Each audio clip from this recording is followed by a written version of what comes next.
Oh, I didn't see you come in. Sit down. Have a seat. We're going to have another little story time with Crash. Today we're going to talk about the much-hyped end-of-the-line update.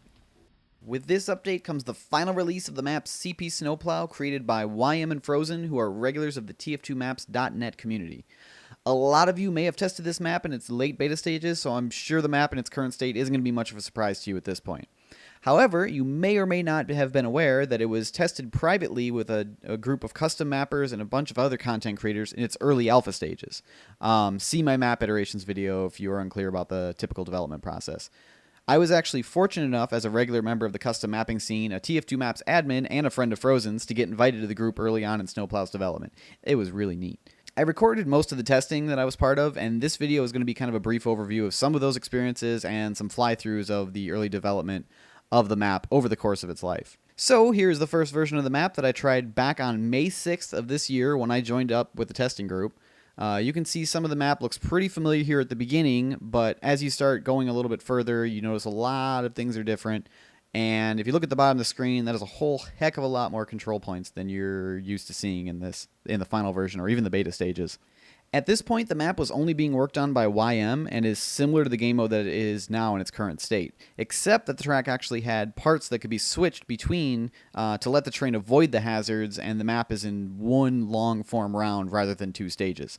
If the track isn't switched before the junction, it would get to a hazard and stop until that hazard point was captured. This means that for every junction point you missed capturing, you would have a follow-up hazard capture point that you had to capture, or the train would eventually be destroyed.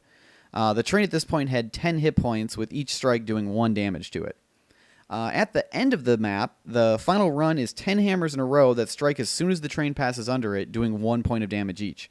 To stop this, the players needed to capture the final point. This made the map actually really hard to win, and with the CP sort of tucked away in the back, it was really difficult to see, let alone capture. I really don't think I saw a test where Blue won at any point around this on this version of the map.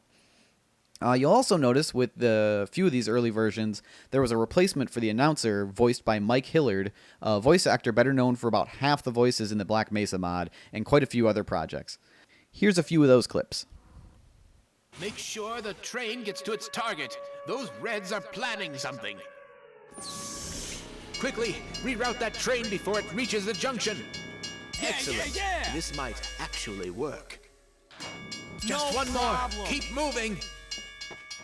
Your failure just gave the enemy more time. Free that train.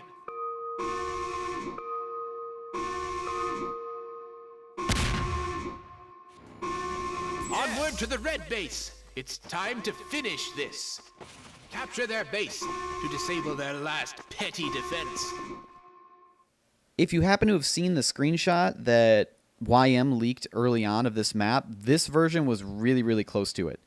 And in fact, just before this version's test, the testing server itself was starting to get some attention on sites like Reddit and Facepunch, as people were noticing a whole bunch of content developers and McVie and all these people testing a rather oddly labeled project. So what ended up happening was everyone was trying to glean any information they could out of what was public on this. This included the feedback system of TF2 Maps. So, naturally, the testing group decided it would be hilarious to do some trolling with this and asked us to leave space-related feedback on the map, as the moon-based stuff was being hinted at that time. The first version I actually played on this was called def_not_EOTL. If I recall correctly, there was actually a screenshot or two of the scoreboard showing that popped up on a few different sites, and a few people were trying to decide if that was a legitimate thing, and it was saying that it was like a defense type map or something, but it was just definitely not end of the line. It was just us messing with everybody. You'll also see that the famous ducks were already in the map at this early stage. So moving on to the next iteration I tested, here is CP Snowplow A11. You'll see that the junction mechanic has been completely removed, and the first half of the map is actually a pretty familiar shape at this point. The main routes have been streamlined quite a bit, what with the extra train paths being removed, and the final was completely redone, getting rid of the very, very difficult to defeat Hammer Gauntlet. I recall leaving some feedback that the finale didn't feel very climactic, though, at this point, and it just seemed like a rather, like another control point rather than a big finale. You'll actually also notice the temporary HUD element displaying the train health that persists through the rest of the testing of this map until the final release where the map got its own custom HUD mechanic set up. Versions A12 through A14 were basically just small tweaks trying different timings and things out on the map, nothing real major. With A12, however, the train began to the side of the blue spawn room instead of inside of it. This made for some pretty hilarious train deaths. Train God did approve. Then I jumped to version A19, which saw another big change in the map. The map at this point became split into 2 stages, and Frozen was tapped in to help YM with the mapping project. The first stage being very similar to the first half of the previous versions of this map, while the second stage is all a brand new layout. At this point, I had heard that YM focused primarily on the first stage, while Frozen did the second stage. You can actually really tell the difference between the two mapper styles in the brushwork, even in the dev texture style.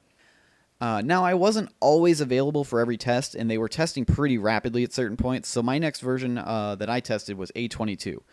You can see a big jump in detailing was taken at this point, and as displacements were fleshed out and textures were laid down. You can see a bit of the storyline from the movie in the map already, as the first stage is primarily snow-covered, while the second stage is very obviously not, indicating the distance traveled via train. Skipping a bit ahead now to A28, you can see a lot more detailing has been done, and the added 3D skybox was finally set up. Now I'm recording this right now before I'm actually seeing the final product, but I always thought this was a pretty neat work in progress skybox detail, and I look forward to seeing it in a more final form, which I now have if you're hearing this, but I haven't now that I'm recording right now. Science! Both stages received big out-of-bounds detailing passes here, and Stage 2 was fleshed out quite a bit. Note that during all these changes, plenty of little gameplay tweaks are being made and cleaned up. They were constantly adjusting things the whole time. Although I will say it took them way too long to properly clip this map, leading to some very frustrating tests at times. I yelled at Frozen a bunch about this. And also, side note, they never let me do a final clipping pass like I wanted to do and check all their clipping for exploits and things like that. So if there's any issues in the final version, you can blame them for not letting me check it, because I would have found them. You know I would have found them. Version A30 through A37 saw some big changes to Stage 1's second control point area, adding this structure around the point, greatly improving the feel of it in my opinion. And I kind of missed the end of the alpha testing, so these versions wrap up my portion of the testing of the alpha builds, leading us to Beta 1! And to get all serious now, just prior to this build, alpha version 45 or so was leaked from the private testing group to the public. At the same time, the end-of-the-line team were in talks with Valve and each other about bringing the map into public testing. They received word that a zip file containing their map was being distributed with a virus, and they decided to act quick and release their own safe version of the map for public testing a little bit faster than planned, which is what you're seeing here. Between the last alpha version and this point, it was basically just minor tweaks and detailing. However, you'll also notice that the neat 3D skybox is now missing. This is due to the fact that it contains spoilers of the video, which McVie didn't want released to the open public at that point. But other than that, the map is actually really similar to where it was late alpha, other than all the minor tweaks and detailing that's been happening the entire course of its life. And this is the point where those who participated in the public beta most likely came in, and you saw the development firsthand, if that's the case. I was basically, from this point on, in the same boat as the rest of you, only having more direct contact with the developers for any feedback I had on the map. But overall, it was a really fun opportunity to do all the private testing, once even with a few Valve members, which was crazy, and getting to play a small part in a big project like this. I'm going to start putting together another video, which will be some of my raw gameplay of the early alpha versions of the map, so you can see how it actually played. And I had some really insane sniper runs during that that I was super sad about that I couldn't post until the release of the map. So now here we are 6 months later, and I can finally do so. So I'm going to try to whip those together, because there was some good sniping happening in there. But anyway, that about wraps it up. If you enjoyed the video, please give it a thumbs up and subscribe already if you aren't for more custom TF2 mapping content.